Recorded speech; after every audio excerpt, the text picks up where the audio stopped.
Silent Duet, the last note, the stage lights burned like distant stars, casting long shadows over the polished grand piano, and the lone violinist standing beside it. The audience, a sea of black suits and shimmering gowns, held its breath. The air was thick with tension, not the usual pre-performance jitters, but something deeper, heavier. Adrian Cole flexed his fingers over the piano keys, his jaw tight. He hadn't looked at her yet, couldn't. Ilara Voss adjusted her bow with trembling hands, her chest rising and falling too quickly. She had spent months dreading this moment. The conductor raised his baton, and then silence. Not the quiet before music, but the kind that comes after a storm. The kind that lingers between two people who once knew each other's souls, but now speak only in notes. The first chord rang out, and so began their final duet. The first movement, how they met 5 years earlier, the Royal Conservatory of Music. The practice rooms were always too cold in winter. Adrian preferred it that way, the chill kept him sharp. He was working on Chopin's Ballade, no. One finger's flying, sweat beading at his temples, despite the cold. And then he heard it. A violin, not just any violin, her violin. He stopped playing. The sound was coming from the adjacent room, a piece he didn't recognize. It was wild, untamed, like a storm-given voice. He pressed his ear to the wall, heart pounding. When the music stopped, he didn't think he just walked out and threw open her door. Ilara Voss stood in the center of the room, her bow still raised, chestnut hair escaping from its messy bun. She blinked at him, startled. You stopped, she said. Adrian realized he was breathing hard. What were you playing? Something I wrote. He stared at her, played again. She hesitated, then lifted her violin.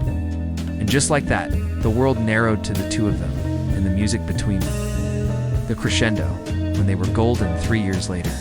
In Vienna, you're impossible, Lara laughed, tossing a sugar packet at him. Adrian caught it, grinning.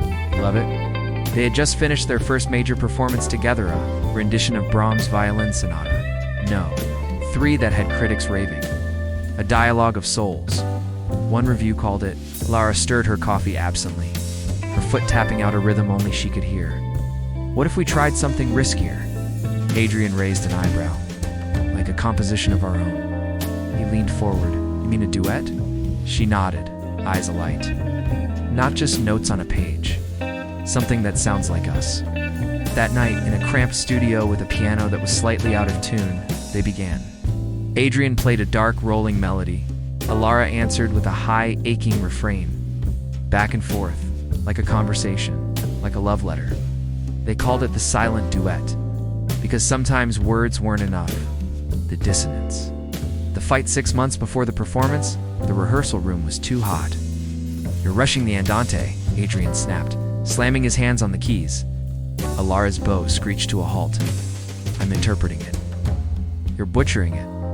Her eyes flashed. Maybe if you played with feeling, instead of like a metronome. Feeling? He let out a bitter laugh. You think sloppy phrasing is feeling? She lowered her violin slowly. You don't get it, do you? Music isn't just precision. It's alive. And you think I don't know that? His voice cracked. The silence that followed was worse than the shouting. Lara packed her violin with stiff movements. I can't do this anymore. Adrian didn't stop her. The rest? Months without music, Adrian threw himself into solo work, but every piece felt hollow. Ilara toured with an orchestra, but the violin no longer felt like an extension of herself. Their manager, the ever-praging Mikhail Petrov, finally cornered them. You have 1 performance left on your contract, he growled. The Harmony International. You will play. Not together, Ilara said coldly. Mikhail smirked. Oh, you are? And it's the Silent Duet. Adrian's stomach dropped. Their peace, their music. The one thing they couldn't bear to play or to lose. The final movement, the unspoken reconciliation, the night of the performance, the first notes were a battle. Adrian's piano was thunder, a storm of unresolved anger. Ilara's violin was lightning sharp, defiant. But as the music unfolded, something shifted. A softer phrase, a hesitation. Do you remember, his piano whispered? I never forgot, her violin replied. The audience vanished. The world vanished. There was only the music, the language they had always understood best. When the last note faded, the hall erupted. But Adrian was already standing, turning, and Alara was looking at him, tears in her eyes. No words, just music. Just them. Epilogue. The encore outside the concert hall, snow fell softly. Alara tightened her scarf. So, what now? Adrian hesitated and held out his hand. We play, and she took it.